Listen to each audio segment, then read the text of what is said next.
Bonjour à tous, c'est Mélo sans Mélie, bienvenue dans cette nouvelle vidéo où je vais vous parler de films et de séries. C'est un nouveau rendez-vous que je vous donne, puisque ça fait un moment que je vous ai pas parlé de films ni de séries. Au début de la chaîne, on faisait des fois des comparaisons sur des films, où de temps en temps je vous parlais d'un film au lieu d'un livre. Mais ça fait un moment que je l'ai pas fait et ça me manque parce que je continue à regarder des séries et des films. Et en plus, je vous ai demandé sur Instagram si ça vous plairait et vous étiez tous d'accord pour dire oui. Surtout n'hésitez pas à venir me dire en commentaire ce que vous avez pensé des films et des séries dont je vais vous parler. Et si en m'entendant parler d'un sujet que j'aime bien, d'un thème ou quoi que ce soit, ça vous fait penser à un film ou une série, n'hésitez pas à me la conseiller parce que j'aimerais bien découvrir des choses dont on n'entend pas particulièrement parler partout. Donc je vais vous faire un petit bilan de ce que j'ai vu en fin septembre, octobre. On va commencer avec un film que j'attendais avec impatience puisqu'il s'agit d'un film basé sur une série, donc il s'agit de Downton Abbey.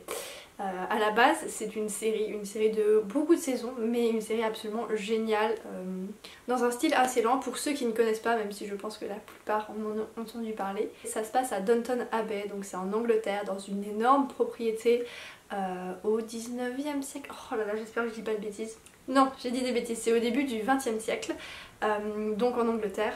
On va suivre le destin de la famille Crowley. Et c'est une famille assez riche, assez influente dans la région. Et il va lui arriver plein de drames, enfin voilà, c'est une série assez lente mais on accroche énormément aux personnages. Il y a énormément d'émotions, il y a... C'est vraiment une excellente série pour ceux qui aiment bien ce genre de contexte historique parce que on voit beaucoup d'évolutions en fait, que ce soit l'apparition de l'électricité, l'évolution de la mode, l'évolution des mœurs, enfin voilà, c'est hyper intéressant culturellement parlant. Donc après le succès de cette série, il a été décidé de faire un film avec certains personnages de la série, avec le lieu Downton Abbey. Toute l'intrigue du film se déroule autour de l'arrivée de la reine à Downton Abbey qui va y rester à peine quelques jours. Elle va dormir une nuit je crois et puis faire 1 ou 2 repas et pas plus. Donc évidemment il y a la reine qui va arriver mais il y a également toute sa suite. Ça va bouleverser les domestiques de Downton Abbey et toute l'organisation de la maisonnée, si j'ose dire maisonnée, parce que c'est quand même un domaine assez énorme. Autant je recommande la série très chaudement, autant le film un peu moins. En fait, pour les fans de la série, c'est un film qu'il faut regarder, ça fait pas de mal, ça fait vraiment du bien de se replonger dans l'ambiance avec la musique, les acteurs, les personnages et le lieu évidemment. Voilà, ça fait énormément plaisir à voir et à retrouver. Mais pour des gens qui n'ont pas vu la série ou qui n'ont pas aimé la série, le film, n'allez pas le voir, ça sert strictement à rien. Le film n'apporte rien de nouveau, enfin c'est juste vraiment histoire de se replonger dans cette ambiance absolument géniale. En plus, comparé à la série, le film est vraiment une pâle copie, mais vraiment très très pâle, puisque dans la série... les scénaristes, les réalisateurs n'ont pas hésité à torturer un petit peu les personnages, à leur faire vivre des choses absolument affreuses et très tristes. Par contre dans le film c'est nettement plus soft. Ce qui leur arrive c'est vraiment des enfantillages, hein, c'est vraiment rien du tout. Rien à voir avec les drames de la série donc. En plus de ça, les intrigues sont nettement plus faciles, nettement plus superficielles et assez ridicules, c'est vrai. Même si, bon pour moi ça restait quand même un film correct. Hein. Clairement les dialogues sont pas exceptionnels, hein, ils sont juste là pour servir le scénario. Le scénario tourne autour de beaucoup d'enfantillage, donc voilà, il va y avoir les domestiques qui vont un peu se disputer avec les domestiques de la reine qui vont venir à Downton Abbey pour servir la reine. Enfin voilà, c'est vraiment des petites intrigues très mignonnes, mais voilà, c'est pas du grand cinéma. Mais il y a quand même de très bons éléments, notamment Maggie Smith qui est absolument géniale dans son rôle, encore une fois, hein, dans la série c'était déjà le cas évidemment, mais voilà, il y a quand même un petit peu d'émotion et un petit peu de drama on va dire. Et un point intéressant à soulever, c'est qu'il y a l'actrice qui joue Dolores Umbridge dans Harry Potter qui a un rôle assez important dans ce film. Et son personnage a presque failli me réconcilier avec Dolores Umbridge parce que c'est quelqu'un de nettement plus gentil et elle le joue vraiment très bien. Enfin, j'avais un a priori. Pour moi, sa tête était associée à Dolores Umbridge, donc c'était associé à quelqu'un de méchant, de vicieux, etc. Et là concrètement j'ai complètement oublié les autres personnages qu'elle a joués, donc voilà, c'est vraiment très bien. Oh, et aussi j'ai été super contente de retrouver une actrice de Sense8. Sense8 c'est une superbe série en 2 saisons que je vous recommande vraiment, elle est vraiment très très bien. Et c'est la première fois que je retrouvais un des acteurs de Sense8 parce que je les ai jamais vus jouer autre part que dans Sense8. Donc voilà, je suis très contente. Ensuite on va parler de séries et on va passer sur un registre un petit peu plus triste puisqu'on va parler de Tchernobyl. C'est une série un petit peu documentaire qui retrace toute l'histoire de Tchernobyl et toutes les vérités cachées, etc. Beaucoup de monde en parle en ce moment et en disent beaucoup de bien, ce qui fait que je me suis lancée, je l'ai regardé. C'est un visionnage assez dur, assez difficile, enfin en tout cas pour moi ce fut assez difficile, puisque bon évidemment on connaît la fin, hein. Il risque pas d'y avoir une fin joyeuse ou quoi que ce soit qui va nous surprendre. Et voilà, il n'y a rien de joyeux dans cette série, même si ça aurait pu se finir bien plus mal que ça. La série retrace vraiment tout ce qui s'est passé un petit peu avant et un petit peu après Tchernobyl, qu'est-ce qui a mené à cette catastrophe, etc. Et la façon dont cette catastrophe est racontée est très bien faite. Je me suis pas ennuyée, à aucun moment j'ai eu envie de décrocher pour faire autre chose ou quoi que ce soit, même si le rythme global reste assez lent, c'est relativement addictif pour quelque chose dont on connaît la fin en fait, pour un fait réel j'ai trouvé. J'ai trouvé ça également très très bien fait. Après voilà, hein, je suis pas ingénieure en nucléaire donc je ne sais pas dans quelle mesure tout est vrai, tout est plausible, etc. Mais globalement je pense que c'est bien fait. Et en plus de ça, je pense qu'au niveau des faits réels qui sont expliqués et racontés, c'est très important de regarder cette série pour mieux connaître ce qui s'est passé, parce qu'au final je trouve que ce qu'on nous en a appris à l'école était vraiment beaucoup trop léger et c'est important de savoir ce qui s'est passé. Et en plus ça s'est passé il y a à peine 20 ans et quelques, donc c'est assez récent au final, c'est assez effrayant ce qu'on peut voir dans la série. Donc bon, pareil, je ne le conseille pas forcément à des enfants ou des ados ou quoi que ce soit, c'est pour un public assez averti. Ça m'a fait me poser tout plein de questions, c'est pas forcément hyper agréable. Personnellement j'ai espacé énormément mes visionnages entre chaque épisode pour que ce soit un petit peu moins dur. À moins de vouloir faire une énorme dépression, vaut mieux ne pas enchaîner les 5 épisodes. Donc c'est pareil, si vous êtes dans un moment de votre vie où ça va pas très bien, regardez-le plus tard. Au niveau du jeu d'acteur, j'ai trouvé l'actrice principale absolument formidable. Son personnage pour le coup n'est pas un personnage réel, elle représente les différents scientifiques qui ont aidé l'autre personnage principal. Voilà, parce qu'ils ne pouvaient pas les faire tous intervenir, ils ont pris un personnage qui les représente tous et j'ai trouvé ça vraiment très bien fait. Cette femme scientifique est juste formidable et elle est très très bien jouée. Voilà, rien que pour ça, ça vaut le coup de regarder la série. Évidemment l'acteur principal joue très bien lui aussi et tous les acteurs secondaires, mais voilà, j'ai été très touchée par cette femme. Ensuite, on va passer à quelque chose d'un petit peu plus gentil, un petit peu plus doux. On va parler d'un film de super-héros.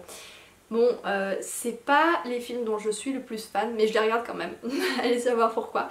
On va parler de Spider-Man, le dernier, donc c'est Far From Home. Je crois que c'est le dernier, hein, je suis pas sûre.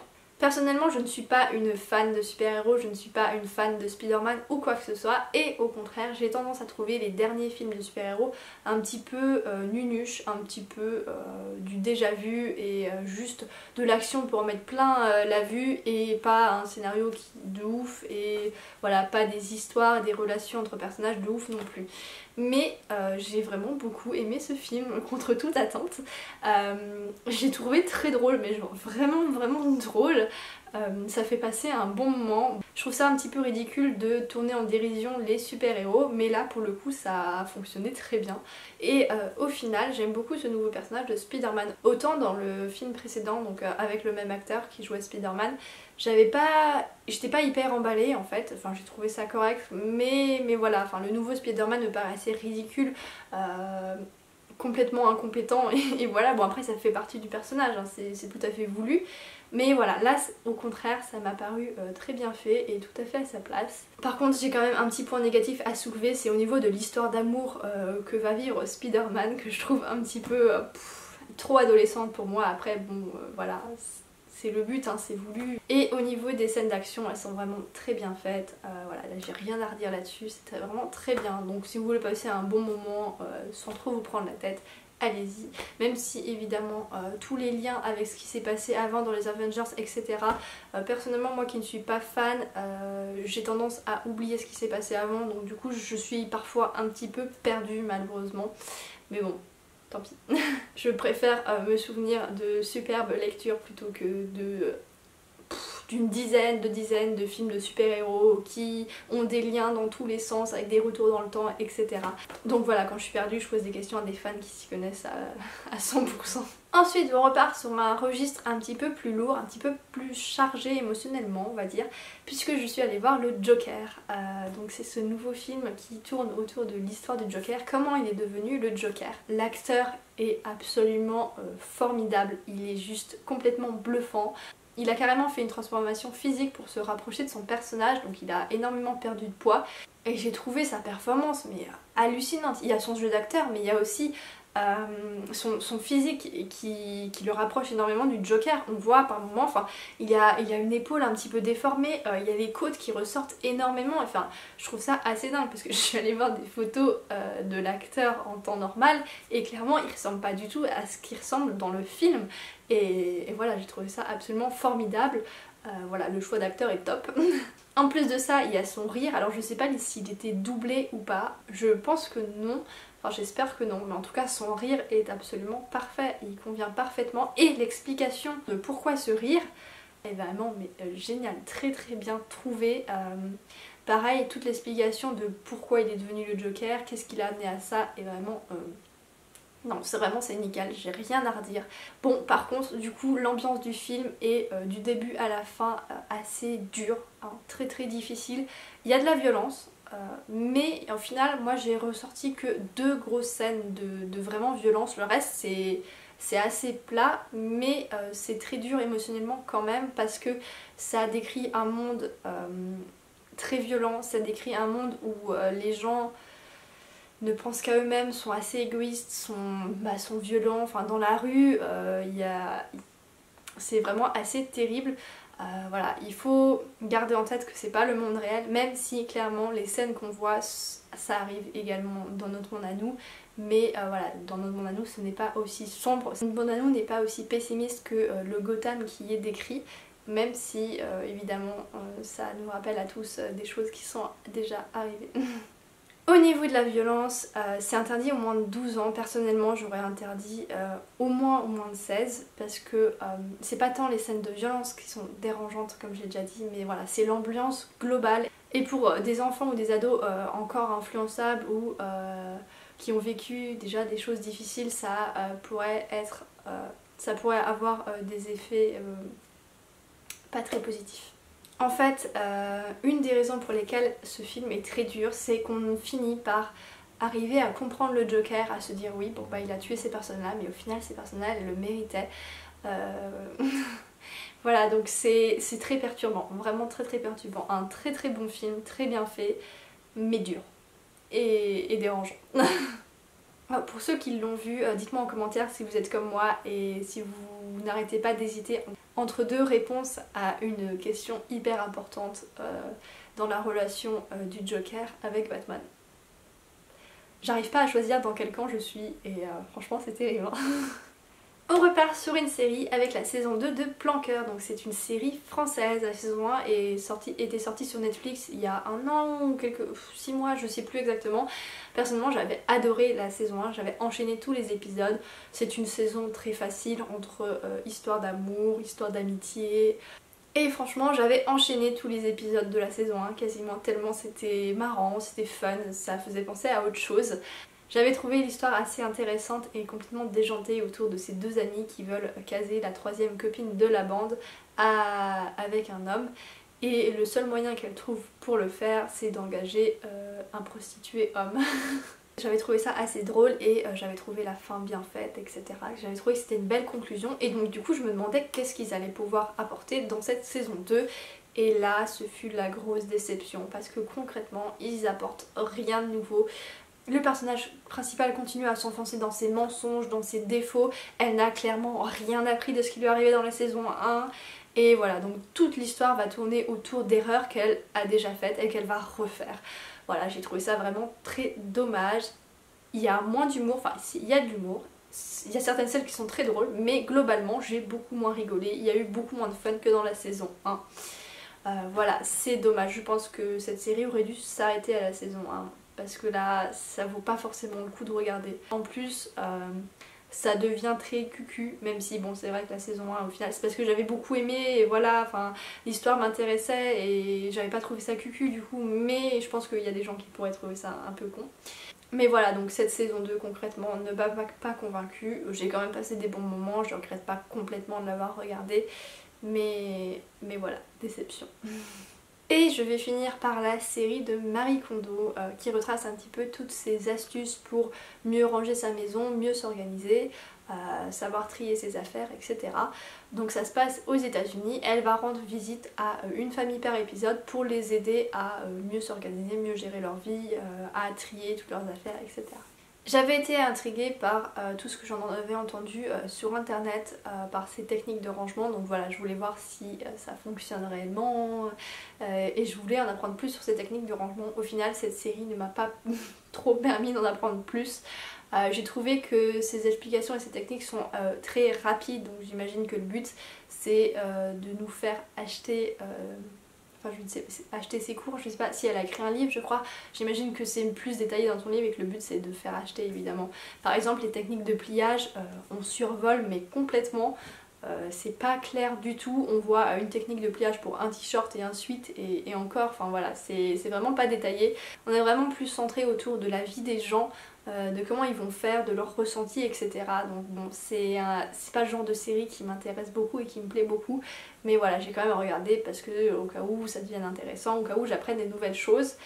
Il y a quand même certains épisodes qui sont assez intéressantes, il y a notamment une famille qui traverse un deuil, donc du coup on va se retrouver dans la maison d'une veuve qui va devoir trier toutes les affaires de son mari décédé. Voilà, j'ai trouvé cet épisode assez intéressant.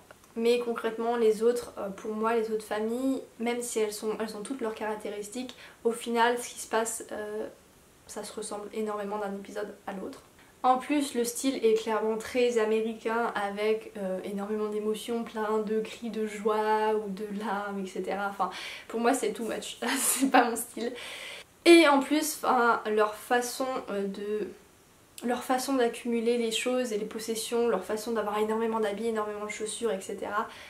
Ça correspond pas non plus à mon style de vie, donc j'avais un peu de mal à me retrouver là-dedans. Et pour les astuces de rangement, dans chaque épisode c'était les mêmes astuces répétées, donc du coup mettre dans des compartimenter les choses, mettre tous les habits au même endroit et puis trier ceux qu'on aime bien, ceux qu'on n'aime pas, ceux qui nous apportent de la joie et ceux pas du tout qu'il faut jeter.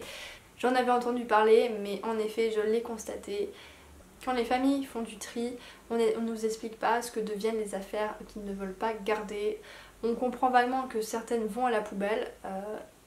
Dans un épisode, la femme va donner les affaires à des associations, ce que je trouve très bien.